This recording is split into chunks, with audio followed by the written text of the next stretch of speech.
მინდა მოგმართოთ არჩევნების დღეისთვის დაანონსებულ შედეგებთან დაკავშირებით. პირველ რიგში ჩვენ ყველამ დავინახეთ, ვისაც თვალები აქვს და ვისაც ყურები აქვს, რომ ეს არჩევნები წარიმართა დიდი რაოდენობის დარღვევებით. ამის საფუძველს მაძლევს ის, რომ ივანიშვილმა წინასწარ დაანონსა თუ რა შედეგის მიღება უნდა მას და შემდეგ საარჩევნო კომისიები ყველა დონის ისტერიულად მუშაობდნენ, რათა დაეშვათ ზუსტად ესეთი შედეგი. ამავე დროს, რა თქმა უნდა, ჩვენ უნდა თქვათ, რომ ძალიან ბევრი ხმა იყო, როგორც ნაციონალურ მოძრაობამ, ასევე ივანიშვილის პარტიამ. და არასწორია ჩვენი მომხრეების მხრიდან ზოგადად ქართველი ხალხის რაღაც ნაწილის დადანაშაულება, შეურაცხყოფის მიყენება. ბევრმა ადამიანმა გულწრფელად გადაწყვიტა ასე და ჩვენ ერთმანეთის არჩევანს უნდა ვცეთ პატივი. მაგრამ ამავე დროს დღესავით ნათელია, რომ ივანიშვილი არსემს ნაციონალურ მოძრაობის მხარდამჭერების არჩევას არანაირ პატივს და ფეხქვეშ გათელა მათი უფლებები. მე ვაკვირდებოდი თითქმის ყველა ოლქს გასაგები მიზეზების გამო ყურადღებით ვაკვირდებოდი მაგალითად ზუგდიდის საარჩევნო ოლქს. წინასწარ ივანიშვილმა დაანონსა, რომ სანდრა ვერ გავიდოდა. ხელმოუწერელი არასწორად გაფორმებული ბიულეტენი.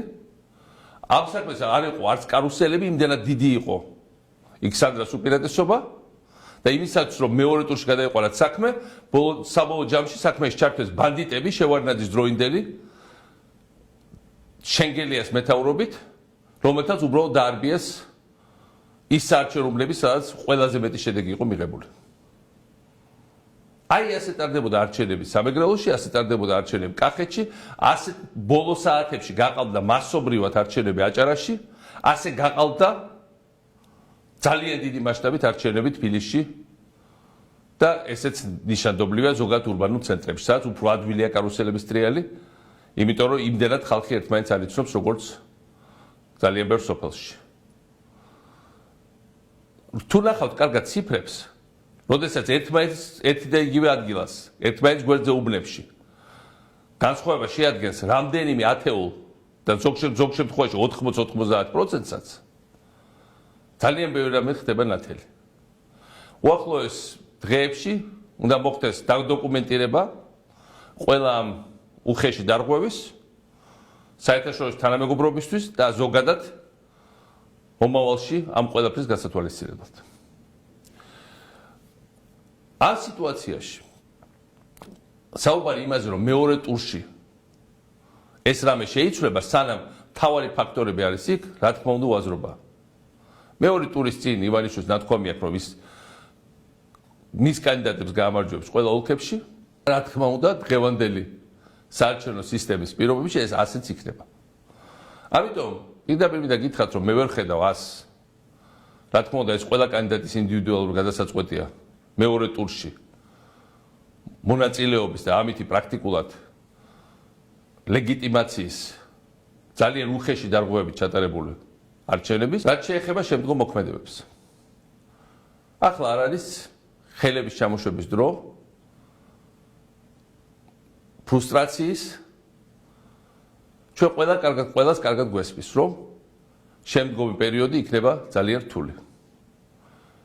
ივანიშვილმა როგორ დაანონსა, მოიპოვა დიდი საკონსტიტუციო უმრავლესობა, ეს ნიშნავს იმას, რომ ის შეეცდება თავის გეგმების განხორციელებას პარლამენტის ქუთაისიდან თბილისში დაბრუნების,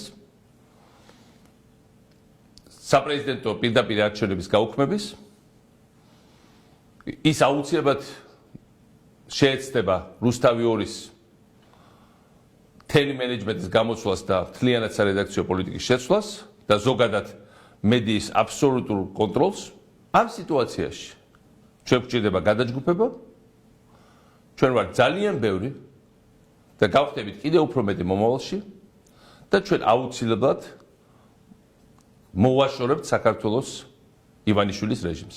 რაც შეეხება ამ ძიმე დარღვევებით ჩატარებული არჩევნების შედეგად მიღებულ პარლამენტში მონაწილეობის მიღებაში ერთადერთი ოპოზიციური ძალის მხრიდან ნაციონალურ მოძრაობის მხრიდან. ამ საკითხზე არსებობს სხვადასხვა აზრები. მე ვფიქრობ, რომ დღეს ნაციონალური მოძრაობის არჩეული დეპუტატების და პარლამენტში დაშვებული დეპუტატების როგორც მინიმუმ ვალდებულება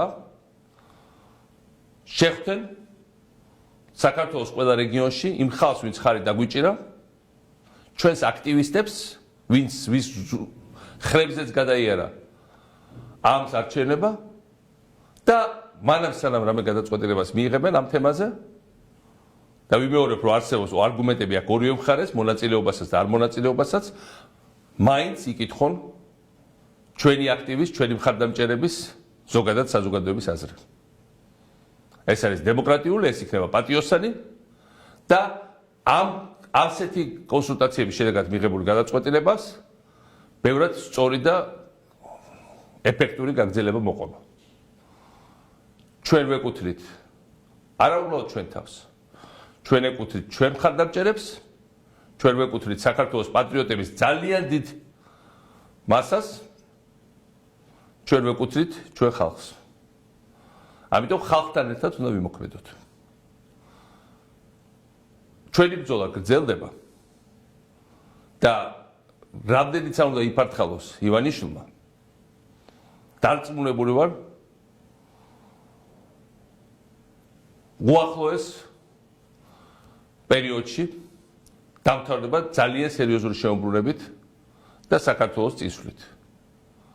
დღეს ჩვენ აღმოჩნდით განსაცდელში, მაგრამ ყველაფერი რაც არ კლავს აძლიერებს.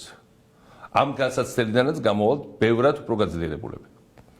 მინდა კიდევ ერთხელ მადლობა უთხრა ყველა იმ ადამიანს, ვინც მიუხედავად უზარმაზარი ზეწოლისა, მოსყიდვებისა, ბინძური პროპაგანდისა და ტყუილებისა, სისხლისამართი საქმეებისა არ შეშინდა და ძალიან ნათლად თქვა, რომ საქართველოში ერთადერთი ჩამოყალიბებული ბოლომდე ორგანიზებული ძალა არის ღირსი მხარდამჭერის. მე არასოდეს პირადად არ დავივიწყებ და მუდმივად ვიქნები თითოეული თქვენგანის ვალში არ დავივიწყებ ამ მხარდამჭერას. ჩვენი საუკეთესო დღეები არის წინ. უნდა გავიაროთ ეს პრობლემების გადაწყვეტოთ და აუცილებლად მივიღებთ შედეგს.